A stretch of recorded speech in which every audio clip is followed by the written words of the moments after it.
It's rain-wet streets, it's nights like this with fog rolling in, cars, faceless people going by doing the things that they're doing. There's something kind of hypnotic about it. That's when I get inspired to carry what these streets are like, what the city is like, the mysteries, the stories, the thousands and thousands of people that you pass that are going by as shadows in this wet, cold, dangerous environment.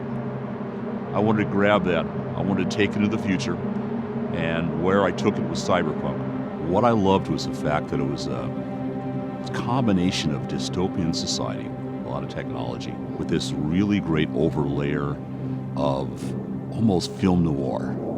In a cyberpunk world, I realized real soon, was a world where people had the technology, but it didn't fundamentally change the fact that there was a lot of treacherous, nasty behavior, large weapons, and a lot of sort of serious danger all about.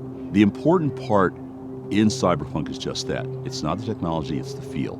It's getting that dark, gritty, rain-wet street feeling, but at the same time getting that rock and roll, lost, and desperate and dangerous quality. Cyberpunk is about that interface between people and technology, but not in that transhumanist way where it's all about the technology changing or improving them. It's about how people use things.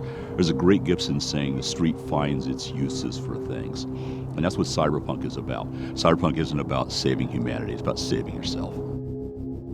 We've approached doing it as a video game numerous times before. We have fought to find somebody who was enough of a fan of the world and the game to not want to go change it around or to stick a label of Cyberpunk on it and then do something totally different. And so when CDPR approached us, what we realized really rapidly was these guys are fans. These guys know the material. They're quoting things back to me I've forgotten. So they got it.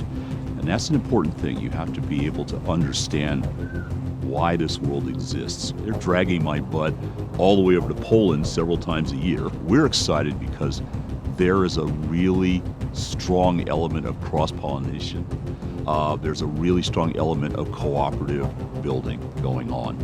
And that's really great. Cyberpunk 2020 was about early cyberpunk. It was a world in which people didn't know a lot about what the tropes were, the feel for it. The great part about 2077 is that it's a mature form of that. We're basically able to progress a larger arc. You're going to get to see the outcomes of things that we started to talk about in the Fourth Corporate War. And we're going to be able to let players who've played the previous game to see how those progress, see where they go to, and how they'll shape them. We're looking at the same mucky, nasty Night City that you were in before, just a lot bigger and probably a lot more dangerous and with a lot of players you don't know about yet.